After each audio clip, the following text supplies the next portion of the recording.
My name is Ethan Park, and before I tell you what happened tonight, before I tell you about the chandeliers and the 500 people holding their breath and the sound of one wine glass shattering on a marble floor, I need you to understand what kind of person I am. I am the kind of person who spent his last month's rent on bandages, gauze pads and antiseptic and medical tape from the 24-hour pharmacy on the corner, purchased at 2 in the morning in a soaked convenience store uniform while my hands were still shaking. I counted the coins out on the counter. The pharmacist looked at me the way people look at you when they can see the edges of your situation. And I looked back at her and said thank you, and I meant it, and I walked out into the rain. I spent 3 days after that spoon-feeding a stranger. A dying stranger, a stranger whose name I didn't know, whose face I couldn't stop looking at, whose hand closed around my wrist at 2 in the morning and didn't let go. My own stomach was making sounds that had no business being audible, but I fed him first, every time. The soup was cheap. The silence between us was not. When it was over, when he was gone, taken by people who arrived before I came home from my shift, he left a card on my table, gold embossed, thick paper, a name I didn't recognize, a number, 4 words in handwriting that was controlled and somehow still urgent. When you're ready, A. And then I was evicted, and the rain came, and the card went into a puddle on the street and became, in under 30 seconds, an unreadable blur. The name gone, the number gone, 1 letter left, just the A, before the rain erased even that. That was 412 days ago. Tonight, I am standing in this ballroom in a suit that smells like a thrift store, holding a glass of sparkling water I'm afraid to drink because I'm not sure if I'm allowed to, being laughed at by men who have never once in their comfortable lives had to choose between eating and keeping someone else alive. The man laughing loudest is named Julian Vane. He just called me a country bumpkin. He said it like a gift, like he was giving the room something, and the room accepted it, because rooms like this always accept what men like Julian offer. He's mid-sentence right now, building to something. The crowd is leaning in. And then I feel it before I understand it. A shift in the air, a change of pressure like the moment before a storm. Every instinct I have tells me to look up. I look up, and he is standing there. The man with the storm-gray eyes, the man I kept alive on cheap soup and trembling hands and 3 days of silence that felt more honest than anything I've said out loud since. He is not looking for me anymore. He has found me. And he is walking toward me through 500 silent people, and the look on his face is, I don't have a word for it yet. I'll find one. I have time now. Because he's here. And he's lowering himself to one knee on a marble ballroom floor in front of everyone who just laughed at me. Let me tell you how we got here. It was a Tuesday in November, and the rain was the kind that has given up being polite about it. Not a drizzle, not a shower, a deliberate, sustained soaking, the kind of rain that finds the hole in your left shoe within 40 seconds and doesn't stop until it knows every inch of your sock. I was coming home from a double shift at the convenience store. My uniform smelled like ramen broth and somebody else's cigarette smoke. I had 700 won in my pocket and a headache that had been building since mid-morning. I was taking the alley on Gumho Street, the shortcut that saved me 7 minutes, because I had learned in 6 months of double shifts to be very serious about 7 minutes. I almost stepped on him. He was enormous. Even collapsed against the base of a dumpster with blood soaking through what had once been an extraordinarily expensive suit. Even like that, broken and barely conscious, he had a physical presence that made the alley feel smaller, like the walls had drawn in around him, like the space recognized that something significant was occupying it. The blood was real, dark and spreading and mixing with the rain into something that moved across the asphalt toward my feet. The smell of it was iron and something sharper, something final. I stood there for maybe 4 seconds. 4 seconds of my brain cycling through every rational option. Call an ambulance and walk away. Call the police and walk away. Just walk away. You are exhausted and you are broke and you do not know this person and the alley is dark. And nothing about this is your responsibility. 4 seconds. And then his eyes opened. Gray, storm gray, the exact color of the sky above us. Unfocused with pain and blood loss, sliding in and out, but landing on me, finding my face, like they'd been looking for it, like I was expected. He said, "Don't call anyone, please." His voice was barely a breath, but the please was real. Whoever this man was, whatever had put him bleeding in this alley, he had reasons.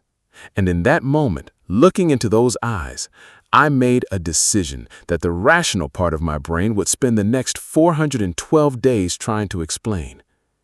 I knelt down. I said, "Okay." I said, "Put your arm around my shoulders." And then I picked up a 6'2" man who outweighed me by 40 kilograms, and I carried him 4 blocks through the rain. I want to be honest about what that was like physically, because films always make it look effortless, and it was not effortless. It was 4 blocks of my knees threatening to quit, his weight leaning into me so that every step was a negotiation between momentum and collapse.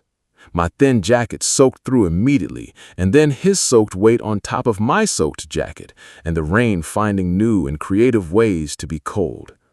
I had to stop twice. Once at the corner of Kim Ho and Darim because my left leg was shaking badly enough that I was afraid I'd drop him. Once on my building's front step to get the key out of my pocket without losing my grip on him. He was conscious enough to move his feet, barely. Every few steps he made a sound, not a cry, something more controlled than that. Air through clenched teeth, a sound of absolute deliberate endurance. Between those sounds, he was silent. And so was I. I got him through my door. I got him onto my futon, which was also my couch and also, frankly, the primary piece of furniture I owned, and he made one sound when he lay back, one long, slow exhale, like a man setting down something so heavy he had forgotten it wasn't his own body. And then he passed out. I stood there for a moment, dripping on my own floor, looking at an unconscious stranger bleeding on my futon, and I thought, well. And then I went to get supplies. The first night was the worst. I cleaned the wound with antiseptic, which I want to say went smoothly, but actually involved me reading the instructions on the bottle 4 times because my hands were shaking and I didn't trust myself. I bandaged him. I covered him with the blanket from my own futon and sat on the floor beside him and watched him breathe. The fever came by midnight, 39 degrees. By 2 in the morning, it was 40, and I was doing the cold cloth on the forehead routine I learned from taking care of my mother years ago, pressing it gently to his skin, watching his face tighten and then release in the rhythm of pain managed but not gone. I didn't sleep. I set alarms for every 2 hours and sat in the chair I moved next to the futon and listened to him breathe and thought about things I had no business thinking, like the way his lashes cast shadows on his cheekbones, like the scar at the corner of his mouth that I found myself wanting to know the story of, like the impossible contradiction of his face. Someone who looked that powerful, that composed, even unconscious, shouldn't look like that when he was just sleeping. Shouldn't look that. I stopped that thought approximately 40 times over the course of the night. I lost count after that. By morning, the fever had peaked and begun to come down. Not gone, but retreating. I made soup on my 2-burner stove, the kind you make when you have very little money and a great deal of anxiety, and I sat on the floor beside him and I waited for him to wake up. When he woke up, he was confused, not frightened. I noticed that. Someone trained not to surface into fear, even from a dead sleep. His eyes opened and moved around the room and landed on me, and the confusion lasted about 3 seconds, and then he was just looking at me. I held the bowl. I spooned the soup. I blew on each spoonful the way you do when someone can't afford to burn their mouth on top of everything else, leaning in close enough that I could feel the heat of both the soup and him, our faces closer together in that small apartment than they had any practical reason to be. He said, "You smell like soap." I said, "It's cheap soap. Please, stop talking." He said, "Okay." But he was smiling when he said it. Not a full smile, just a ghost of one at the corner of the mouth with a scar. And something in my chest did something it absolutely had no permission to do, and I looked back at the bowl very quickly and focused on not spilling anything. He called me Angel once in those first feverish hours. Just once, half asleep, drifting back under after a coughing fit, his eyes unfocused and warm with fever. He looked at me and said, "Angel," in a voice so quiet I almost thought I'd imagined it. I didn't imagine it. I've thought about it approximately every day since. By the second day, the fever had dropped enough that he was properly conscious, present, aware of the room and of me in a way that was more difficult to manage than the fever version of him, if I'm being honest. Changing the bandage was a process I approached with a level of clinical focus that I want to say was entirely professional and had nothing to do with the fact that I was about to spend 20 minutes with my hands on him. It had a little to do with that. I unwrapped the dressing, I cleaned the wound, which was healing, slowly but healing. I rebandaged with the careful concentration of someone taking an exam they cannot afford to fail. My fingers against his shoulder, his collarbone where I needed to secure the tape, the curve of his upper arm, and every point of contact, every single one, came with this sensation, a warmth that moved up through my fingertips and into my palm and spread from there in a way that had no clinical explanation. I told myself, static electricity, dry air, synthetic fiber. I told myself very many rational things. He watched me the entire time. I could feel his gaze on my face the way you feel sunlight, directional, intentional. His eyes tracking my expression while I kept mine on my hands. He pointed out that my hands were shaking. I told him they weren't. He didn't argue. He just kept looking at me with that expression I was becoming increasingly unable to identify. And I finished the bandage and sat back, and we were both quiet for a moment. Then he said, "How long have you been awake?" I said, "That's not relevant." He said, "You have been awake for at least 36 hours. I can tell. When did you last eat?" And I said nothing, because the answer was, this morning I ate half the soup that was meant for him because he'd fallen back asleep before he could finish it. And before that, it was the rice crackers from my chef the previous night. And before that, it was whatever I could find in a bag that was not primarily for him. He knew. I don't know how. Something in the way I didn't answer. His jaw tightened just slightly. He said, "There's a card in my jacket, inner left pocket. Call the number on it and tell them to bring food. Tell them it's for me. They'll come." I found the jacket. I found the pocket. But the card had blood on it, and I couldn't read the number properly. And I thought, later. I'll figure it out later. I went to the corner store instead and bought more rice and more cheap ingredients, and I made more soup. And I came back, and I fed him again. He looked at me for a long time after that, like he was calculating something, like I was a problem he was trying to solve. I pretended not to notice. I was getting quite practiced at that. By the third day, his fever was gone, but he still couldn't stand properly. His shoulder wouldn't take weight. His body was doing what bodies do after significant blood loss and 2 days of fever, conserving, rebuilding, asking politely to be left alone. He couldn't bathe. I could either leave him to manage with what he could reach, or I could help. I helped. I want to be very clear about what this was. Warm water, a cloth, a person doing a necessary and compassionate thing for someone who needed it. I was careful, methodical. I kept my eyes where they needed to be, and my hands where they were supposed to be, and my expression neutral. None of this prevented the experience from being, in its quiet way, one of the most electrically charged 20 minutes of my life. It was the silence mostly. The room was very quiet.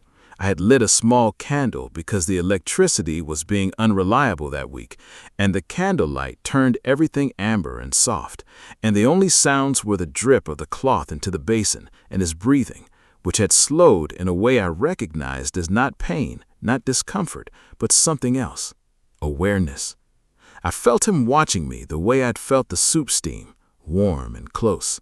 I worked my way up, his hands first, careful around the injury, his neck, where the tension had been living for 3 days, and then his forehead, where I pressed the warm cloth and smoothed back his hair, damp at the temples and slightly curling in a way that made him look like a different version of himself, younger, softer, less armored.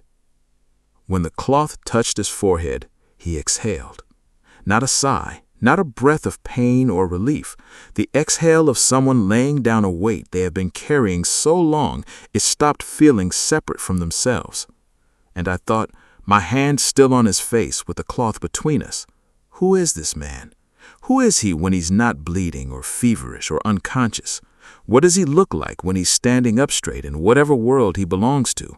Because this world, my world, this one-room apartment with the leaky faucet and the cheap candles and the 2-burner stove, I watched him in it for 3 days, and he was never awkward, never condescending, never uncomfortable. He just settled, like he'd been looking for a place to settle, and this, inexplicably, was it.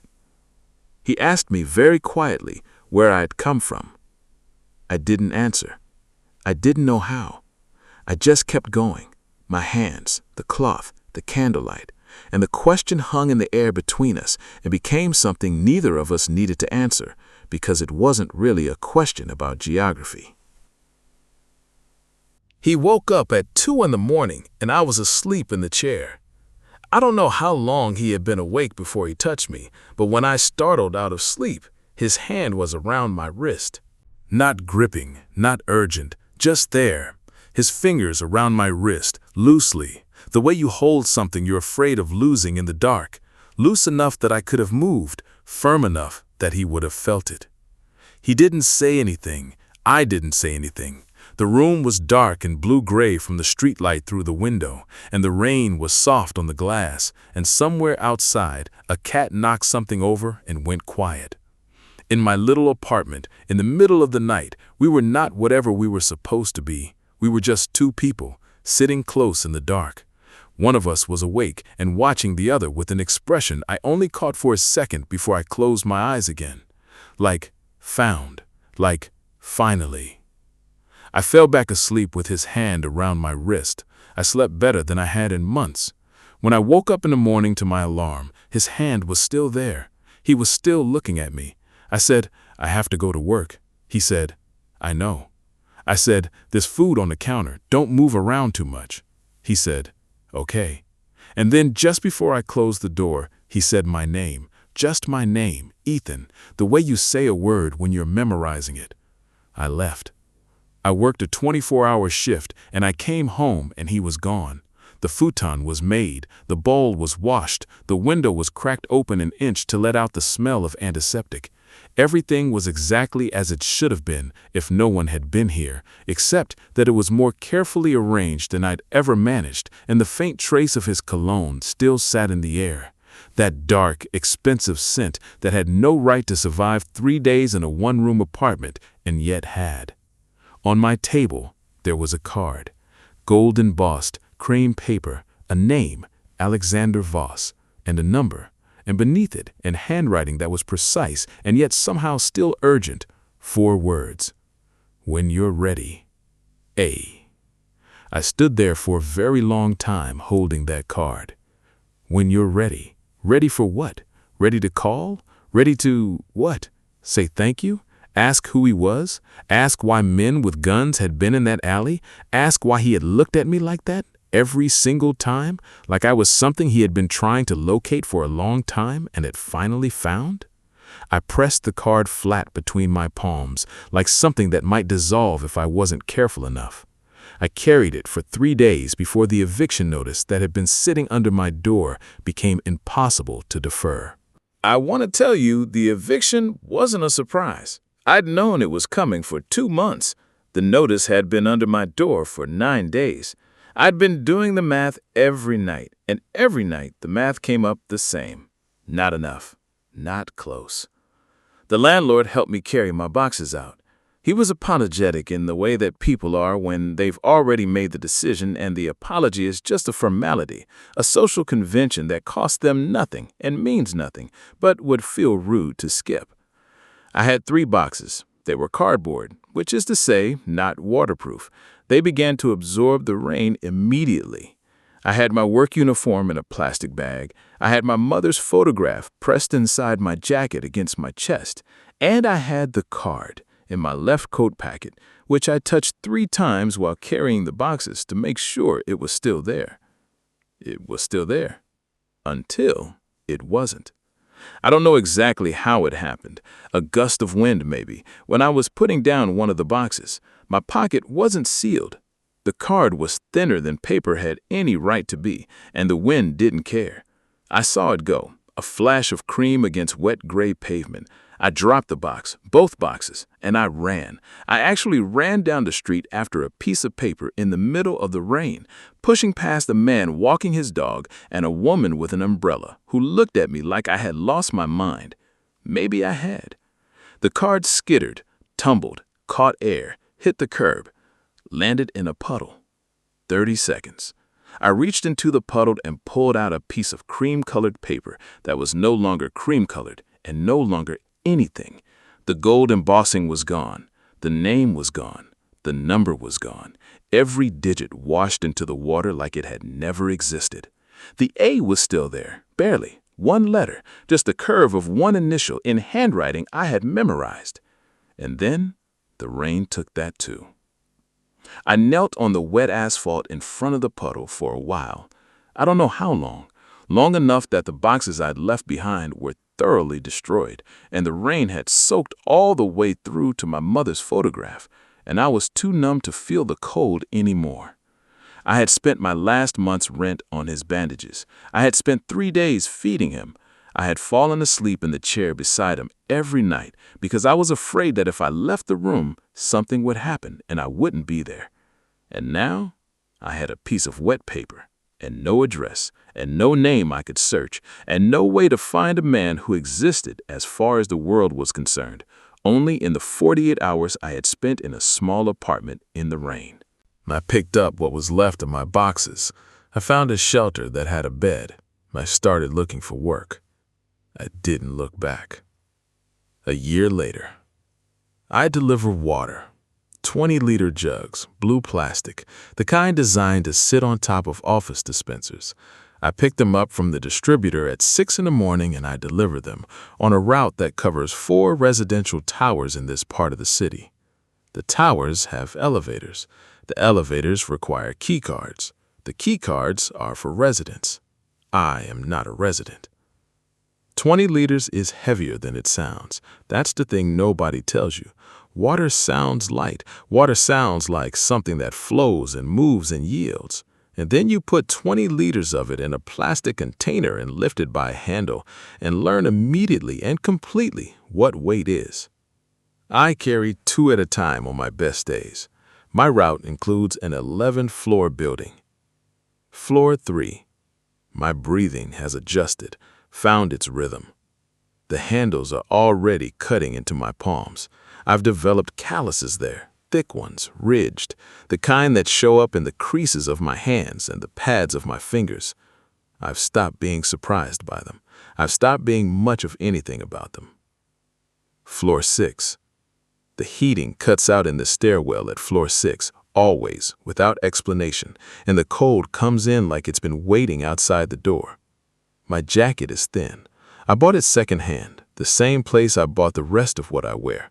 A charity shop on the edge of the market district that has good things if you come on the right day and bad things if you don't, and I've learned to adjust my expectations to whatever day it is. My fingers go numb on the handles, numb fingers on wet plastic. The handles sweat in the cold, requires a level of sustained concentration that crowds out most other thoughts, which is, depending on the day, either the best or worst thing about this job. Floor 9. My knees are doing something they shouldn't be doing. A sound, Not quite a pop, more of a deep creak, the sound of a body asking a quiet question about workload and rest ratios and whether anyone is listening. Nobody is listening. Floor 10. I stop on the landing and press my back against the concrete wall and breathe for 30 seconds. Through the narrow stairwell window, I can see the street below. A black car idles at the curb, the kind of car with a driver, with heated seats, with a sound system that costs more than my 6 months of rent combined. The kind of car that belongs to someone who has never had to learn what floor 10 of a stairwell feels like. For 1 second, one unguarded, dangerous second, I am somewhere else. I am in a room with lamplight and the smell of antiseptic and a warm cloth in my hand. I am listening to someone breathe. I am feeling a hand around my wrist in the middle of the night, and the specific quality of that, the weight of being held. I come back. I always come back. Floor 11. A knock. A woman in a silk robe opens the door, takes the jug without looking at me, and closes it again. I'm not thanked. I go back down. I do this 7 more times before noon. The second job. Apex is the kind of gym that costs more per year to join than I have earned in my entire life. I know this because the membership rates are posted in gold lettering near the entrance, and I have walked past those gold letters approximately 200 times now on my way to the supply closet to get my bucket and my brush. I clean the grout between the floor tiles. This requires being on my hands and knees, which puts me at the exact level of the shoes of the members, which means I have an exceptionally detailed knowledge of the footwear choices of people with disposable income. I'm very good at being invisible. I have been practicing it for a year, and I have become, I think, genuinely skilled. I can be in a room with 20 people and have none of them see me. I can remove myself from the peripheral vision of an entire social circle. I am the human equivalent of furniture, noticed enough to navigate around, insufficient to actually see. There were 2 men in the stretching area while I worked the 3rd floor tiles last week, my age, maybe a year older. They were talking about their company, a startup that had just raised something called a Series B, which I gathered was a large amount of money based on the casual way they referred to millions, as though millions were a unit of measurement, like minutes or meters. They talked about the difficulty of finding good staff. I was on my hands and knees 4 meters away, scrubbing grout. The taller one gestured while making a point, a broad, expansive gesture, the gesture of someone who has never had to worry about what his arms might hit. And his foot caught the handle of my bucket. He didn't fall, he didn't stumble, he just displaced it. 20 minutes of work, spreading across 30 square feet of clean, pale hardwood. He looked down at me. He frowned. He said, "I really shouldn't leave my equipment in the middle of the floor." I was against the wall. My bucket was against the wall. His foot had traveled a significant distance in an expansive direction. I said, "I'm sorry, sir, I'll take care of it." Because I said it. Because the job requires it. Because one of the things you learn when you spend enough time being invisible is that apologizing for being stepped on is faster than explaining that you weren't in the wrong. And faster means I can go home 20 minutes earlier, and 20 minutes earlier means I have enough left over at the end of the month for something small, something tiny, to send to my mother. I cleaned up the water. I moved to a different section of the floor. I cataloged the feeling carefully. That specific, cold, precise anger that comes not from the incident, but from the apology. From the knowledge that the apology was necessary, that I made the correct choice, and that the correct choice was, in this specific moment, the one that cost me something. I filed things like that away. Not for revenge. I'm too tired for revenge. Just for keeping. Just for making sure I remember who I am underneath all the invisible. The 3rd job. The suit. I need to tell you about the suit, because the suit it's important. It is cheap polyester in a shade of black that is not quite black, but has not committed to any other color either. It fits in the way that a suit can fit when the person wearing it is not the person it was originally made for, close enough to fool someone who isn't paying attention, obvious to anyone who is. The jacket pulls at the shoulders, the trousers are slightly too long, and I've folded the cuffs, which creates an effect that manages to look simultaneously sloppy and effortful. It smells like someone else's occasion, like cedar and old air freshener, and the particular trapped smell of something that has spent a long time in a plastic bag. Julian Vane's assistant hired me through an agency. I was told to dress formally, be presentable, and not to speak unless spoken to, which I noted with a kind of dark humor as the single easiest instruction I had received in recent memory. Julian Vane. I'll try to be fair about this, he is the kind of man who has built an entire social architecture around the fact that he has never been refused. He shakes your hand while looking over your shoulder at the person he actually wants to speak to. He uses the word associate like a leash, something to hold you by without quite calling you what you are. He made me wait outside the car for 14 minutes, in the rain. I could see him through the window, finishing a drink, checking his phone, entirely comfortable. The window was right there. He could have lowered it. He could have said, "Come in." He chose not to. And the choice was so small and so deliberate and so completely without malice, that's the worst part. There was no malice in it, just indifference, that I stood on the curb and let the rain soak through the polyester, and I thought about nothing for 14 minutes. Or rather, I tried to think about nothing, and failed, and ended up thinking about a man with gray eyes and a gold-embossed card, and a voice that said my name like it was something worth memorizing. He said I was wet. I said yes. He said, "Try not to get the seat wet. The leather was imported." I looked out the window at the rain. Somewhere between the car and the entrance, I had a thought I don't usually let myself have because it's not useful and it's not productive and it doesn't help anyone or anything. If I disappeared tonight, right now, this minute, from the back of this car, the only thing Julian Vane would notice is that his left armrest didn't arrive at the Gala. The only thing my route supervisor would notice is the unfinished delivery circuit. The only thing that Jim would notice is the grout that needs to be redone. I have been fading. Somewhere in this year of 3 jobs and insufficient sleep and cheap soup and cracked hands, I have faded into the background of the world. I am ambient. I am a silhouette. I am the thing people see around rather than at. I used to not be that. I used to be the person who ran 4 blocks through the rain carrying someone twice his weight because I couldn't leave a bleeding man in an alley. I still am that person. I just need to remember it more often. The car stops. Gold light spills onto wet pavement. Julian gets out without waiting. I straighten my wet jacket. I follow him into the light. I've been here for 2 hours. In 2 hours, I've been introduced to 4 people, eaten 1 small piece of food from a tray, and been positioned beside Julian like a prop he's rented for the evening. The food was extraordinary, 1 small bite of something I couldn't name and couldn't afford, and I thought about it for 20 minutes afterwards, which tells you everything about the previous 48 hours of meals. The room it's beautiful, honestly. I can give it that. The chandeliers are the real kind, the heavy, old kind, the kind that look like someone's grandmother's jewelry scaled to the size of an aircraft hangar. The flowers are fresh, the tablecloths are linen.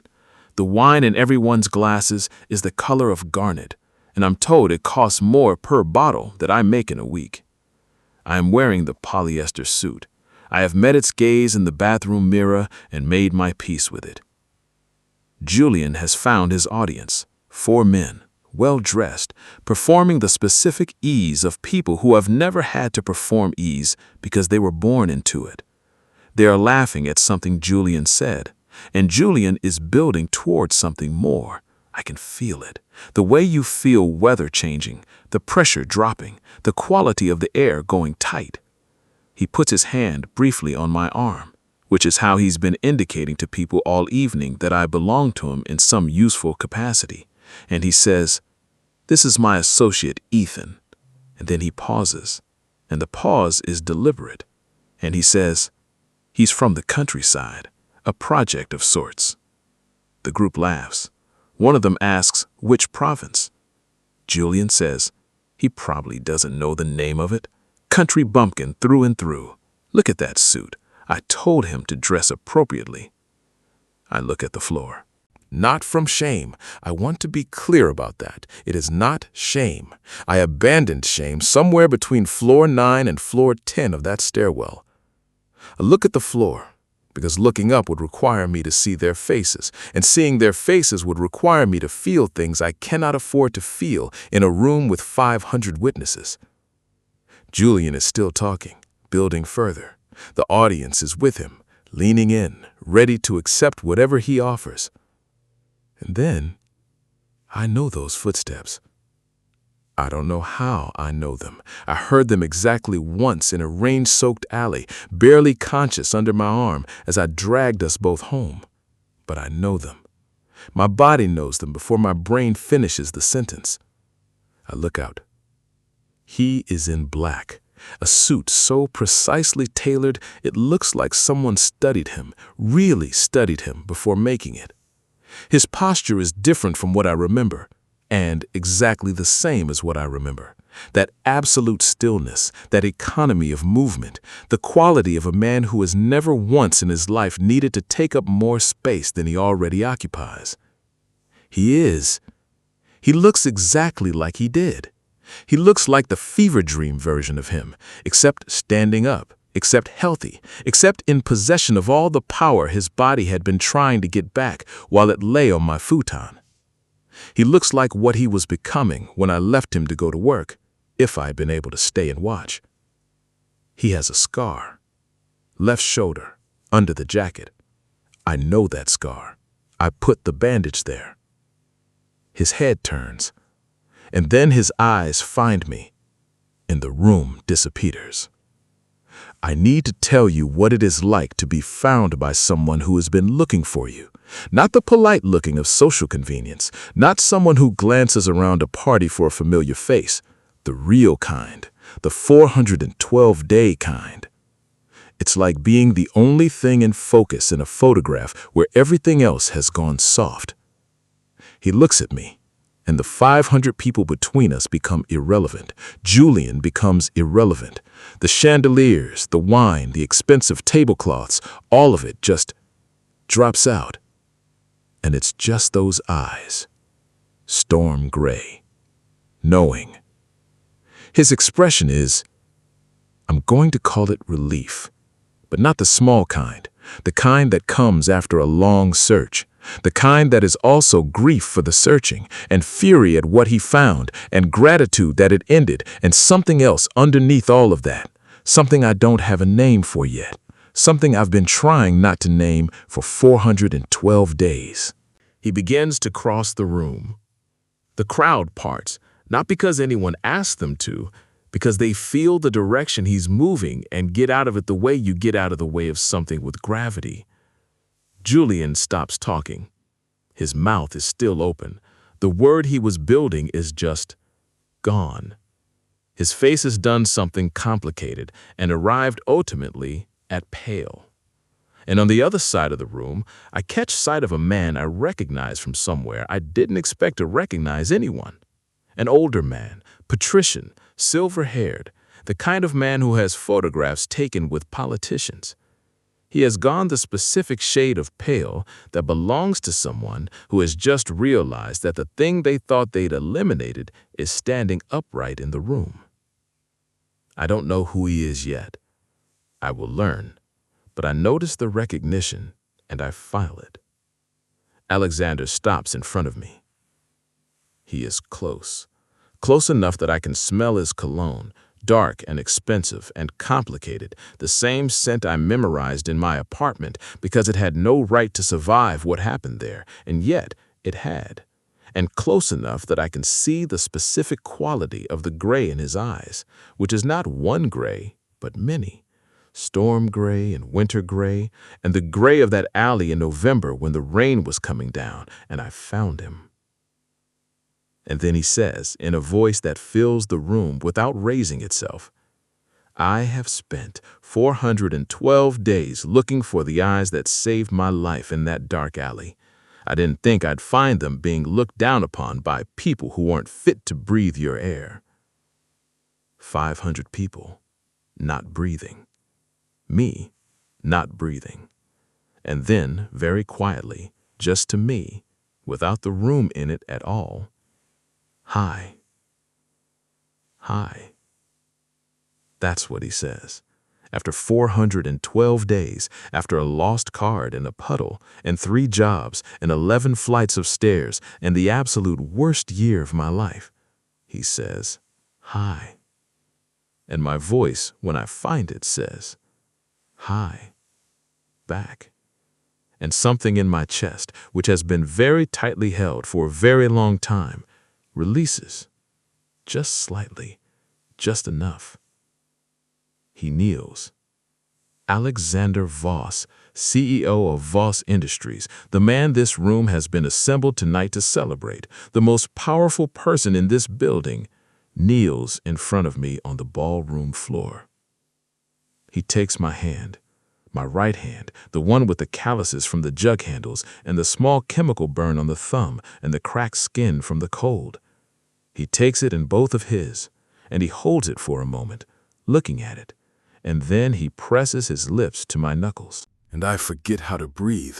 His mouth is warm, his hands are large and steady and certain. His eyes, looking up at me from his knees, are the same eyes I watched through 3 days of lamplight and fever, the same eyes that found my face in a rain-soaked alley and decided immediately and completely that I was expected.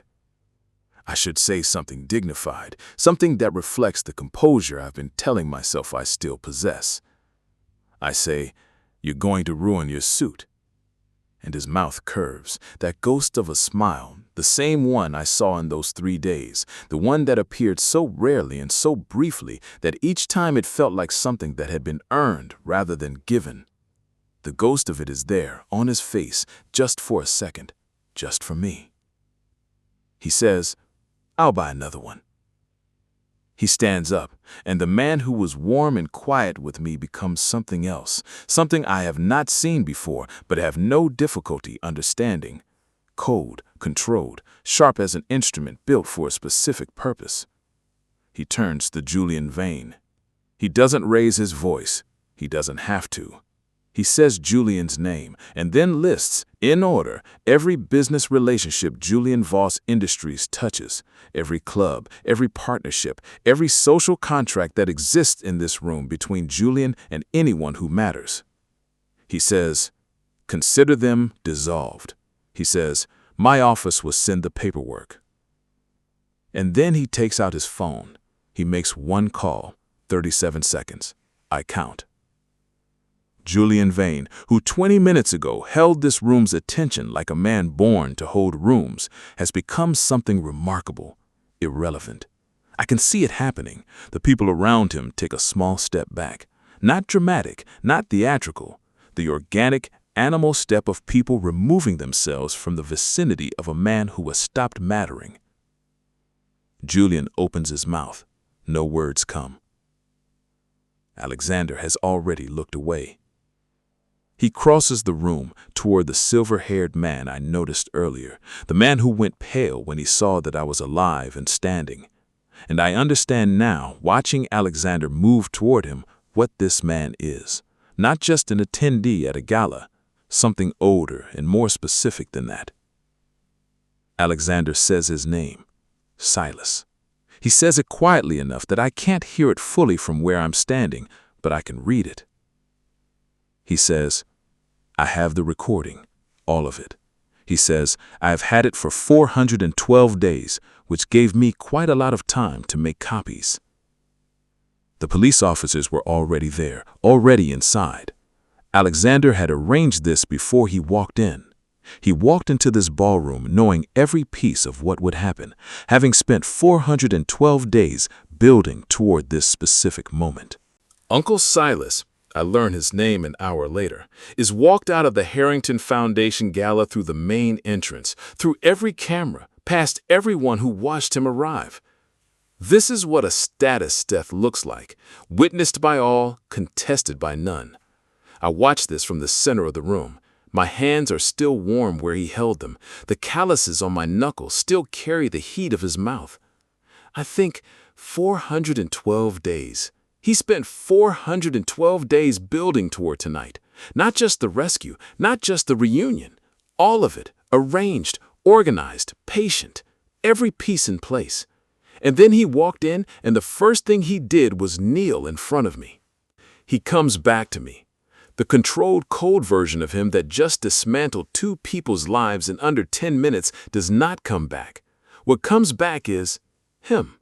The version I know.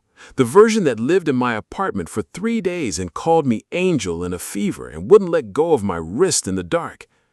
He is at my side immediately, his hand reaching for mine again, instinctive before he seems to consciously decide to do it, finds my hand and holds it. He says, "You're cold." I say, "I'm fine." He says, "You've been saying that for too long." And then his jacket, black, perfectly tailored, worth more than several months of anything I've earned recently, is around my shoulders. It's warm from his body. It smells like him. I should give it back. I should say, "I don't need this. I have managed without your jacket for 412 days. I don't give it back. I say, "You were counting the days?" He says, "Every one." And then something breaks open in me, not in a dramatic way, not the way things break in films. Just a crack, just enough to let something through. I tell him about the card, about the rain and the puddle and the 30 seconds it took for everything to dissolve. I tell him I ran after it, actually ran, past strangers, down a street, after a piece of paper in a storm, because it was my only bridge to him, and I knew it, and then I didn't have it anymore. He is very still while I tell him this, his hand around mine, not squeezing, just present. And when he finishes, he says, "I know. That's not your fault. None of this is your fault." And I say, "I don't know how to do this. I've spent a year being nobody, and I don't know how to be something again just because." He says, "You were never nobody. You were the person I was looking for. Those are not the same thing." And I think, he's right. I know he's right. I just need a little time to believe it again. He says, "I lost you once because I let go of your hand. I will never make that mistake again." I don't let go of his hand. His assistant, efficient professional, someone who has clearly been doing this for him for a very long time and has learned exactly when to approach, materializes and says something quietly. He nods. He looks at me. He says, "Your debts, all of them, as of 40 minutes ago." I go very still. He says, "Your mother has been transferred, private ambulance, tonight. There's a neurological suite at Tsinghua Medical, the best in the country. The team assigned to her case is..." And then he lists names, credentials, equipment, specific, accurate, detailed, the way someone lists things when they have spent a significant amount of time researching them. He researched my mother's doctors. He found out what she needed, and he arranged the best version of it. While I was delivering water and scrubbing floors and standing in the rain outside someone else's car, he was... I cry. Not dramatically. Not the film version of crying. The breath leaves me and my eyes fill. And I'm wearing his jacket and holding his hand, and my mother is in good hands, finally. After all of this, she is in good hands. And the year of 3 jobs and 11 stairs and cheap polyester and invisible and nobody and not enough and not enough and not enough. Not enough becomes enough, becomes more than enough, becomes over. He doesn't say, "Don't cry." He doesn't say, "This is a public place." He holds my hand, and he is there, and he lets me. I don't know how long. Long enough. He is afraid of losing me again. This is not a diagnosis I'm making unkindly. It's simply the only rational explanation for the past 48 hours. He has not let go of my hand for longer than physically necessary since the ballroom. He asked, with an expression I have decided to find endearing, whether I would prefer the guest suite of his penthouse or a separate apartment, immediately clarifying that the apartment would need to be in the same building, the same floor ideally, within line of sight of his office window if possible. I stayed in the guest suite. I'm not entirely sure when the guest suite stopped being the guest suite, somewhere around hour 30. I stopped thinking of it as a temporary arrangement and started thinking of it as the room where I wake up to his terrible anxiety about where I am. He has me in a glass-bottomed helicopter. I want that on record. I am in a helicopter with a glass floor, and the city is below us, very far below us, and I am pressing my forehead against the glass because the view is extraordinary, and I refuse to let the height make me miss it. He says, "Look down." I look down. Red and white roses, 100,000 of them.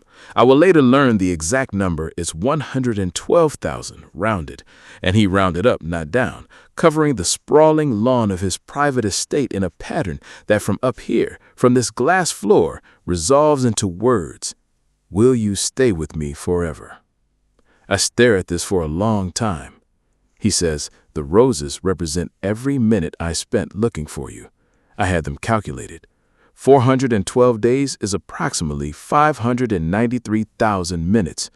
I couldn't fit 593,000 roses on the lawn, so I say, "So you rounded to 100,000. He says, "I rounded up, actually, 112,000. I say, "You rounded up to 112,000 roses. He says, "Yes." I look at the roses below us, then at him, then back at the roses. I say, "You are the most unreasonable person I've ever met." He says, "I've been told."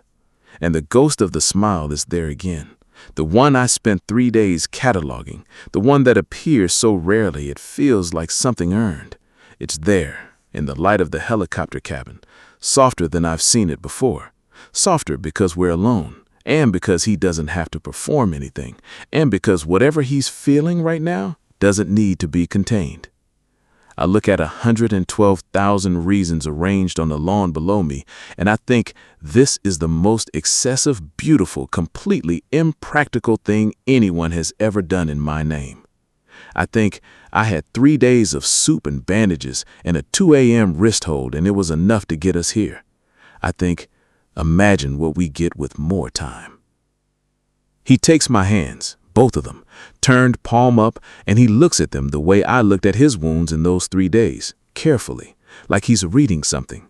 The calluses from the jug handles, the chemical burns from the cleaning fluid, the small scar on my thumb, the cracked skin of someone who could not afford the good hand lotion.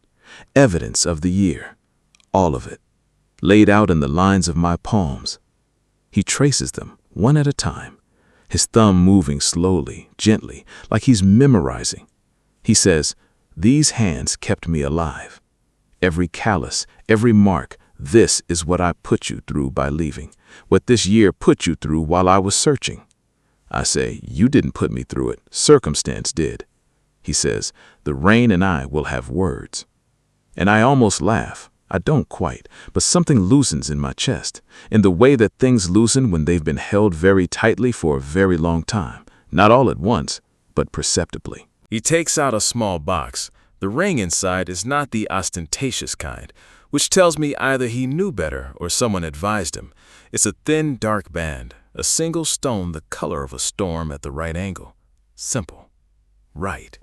He says, "I'm not asking you to forget what this year cost you. I'm not asking you to be grateful. I'm asking, and I know I am asking from a position of extraordinary unfairness, given that I left before you came home.